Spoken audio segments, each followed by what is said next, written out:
This is my third time trying to do this, so we will see if I can get it to work this time. This is lesson 3.7, graphing linear functions. The only difference between graphing a linear function or looking at a linear function and a function in the form of slope-intercept y equals mx plus b is the actual way that we write it. So we write a function by naming it f, and function notation looks like this: f and then this little parentheses with the x equals mx plus b. The way that we read this is f at x. So we're really just evaluating this equation for a specific value of x. Sometimes you'll see it as f of x, but I don't want to write it as f of x because, or I don't want to say f of x because we think in the world of math that of automatically means multiply, and this is not multiplication, so it does not mean f times x. Sometimes we use the letters f, other times we use a g or an h to evaluate functions. So here it says evaluate, or what is the value of the function f at x equals 3x minus 15 when x equals negative 3. So I'm going to put in f at negative 3, that's the x, equals 3 times negative 3 minus 15. And now I just do the arithmetic. F at negative 3 is equal to negative 9 minus 15. And I'll go ahead and just change it back. So f at x equals negative 24. What this means is that when x is negative 3 for this line, the y value is negative 24. So it really gives you the coordinate negative 3, negative 24. Let's do another one. This one's a little different. It says for the function f at 2 equals 2x minus 10, find the value of x so that f at x is 6. So we're trying to figure out this x value. So we're going to put in for f at x, we're going to make that whole term a 6. So 6 equals 2x minus 10. The x is not 6. This whole term here is 6. So you add 10 to both sides to get 16 equals 2x. Divide by 2 and you get an 8. So that means f at 8, the function at 8, is 6. Or in other words, we have the point 8, 6. That's basically it, except for a couple story problems. Here we have one deals with pool membership.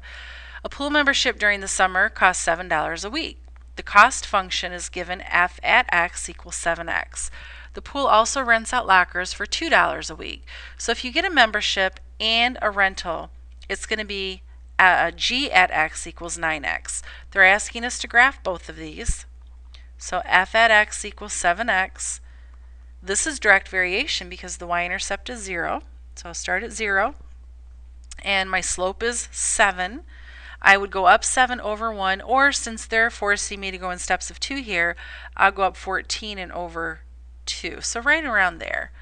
And this is going to be a ray because, come on, I'm not limited. I know there's only so many weeks for the summer, but we don't know that they're limiting us to that. So it doesn't say that. Now down here they're talking 12 weeks, but we don't know that information when we're graphing it. So then I'll do g at x equals 9x. So I'll go ahead and again start it at 0. Excuse me. And my slope is now 9. So I would go up 18 and over, or I'm sorry, up 9 and over 1, or up 18 and over 2. And I'll go ahead and graph this. And I know it's going to be steeper because I'm paying more, $2 more. So they're asking here, what's the difference between a 12-week membership if you rent a locker and if you don't?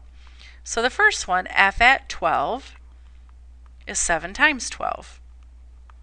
Or f at 12 is $84.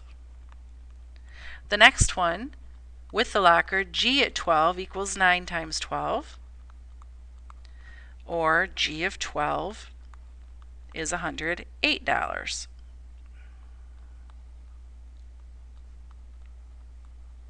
but they're asking for the difference. So I'll go ahead and subtract 108, if I can get it. Subtract 84 is a $24 difference. Okay, last one. The number of hours people in the United States spent playing video games each year from 1998 to 2001 can be modeled by the function f at x equals 11 and 9/10 x plus 46 and 4/10. X is the number of years since 1998. Whoa. So we're looking over here. This is 1998, 1999, 2000, 2001. Those are the years that we're looking at. So when I graph this, I'm not actually going to necessarily do slope-intercept form. It is in slope-intercept form, but I'm going to figure out the point at 1998 and the point at 2001. So at 1998, that's when the x is 0. And I know when x is 0, I just get 46.4. That is the y-intercept. So 46.4 we'll say is right around in there. And then at 2001, that's the year 3. So I'll look at f at 3, which is 11 and 9/10 times 3 plus 46 and 4/10. So when I get that, 11.9 times 3 plus 46.4, that gives me 82.1.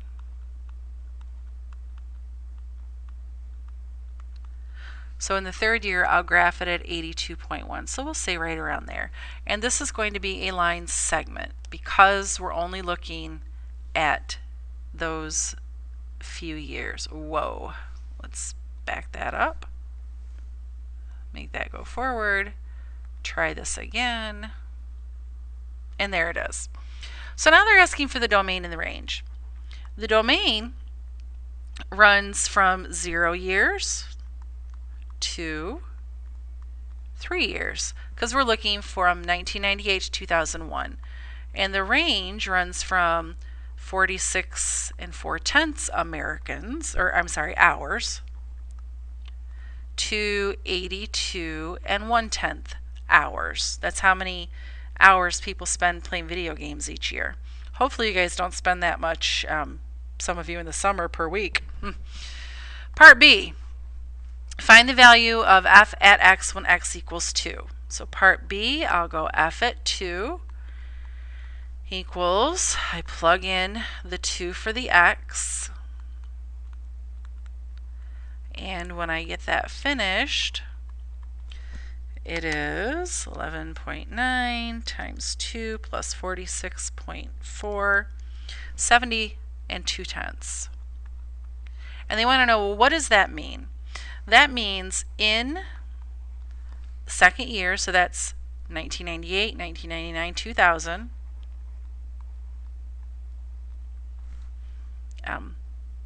Americans or people in the U.S. spend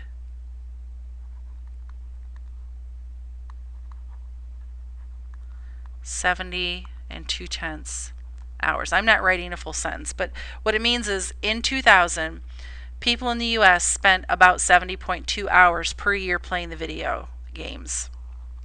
And part C, they want us to find the value of x so that f at x equals 60. So I'll set this equal to 60.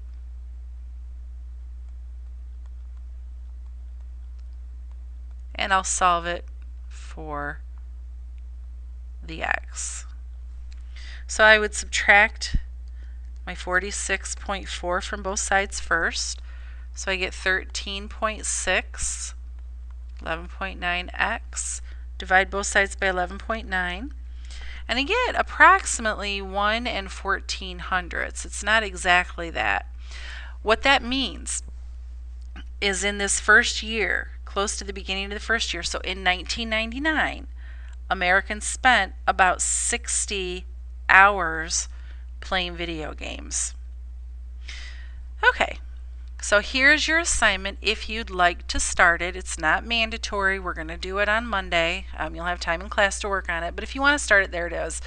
Lesson 3.7, Part 1, pages 203 to 205, numbers 1, 4 to 22 even, 39 to 44.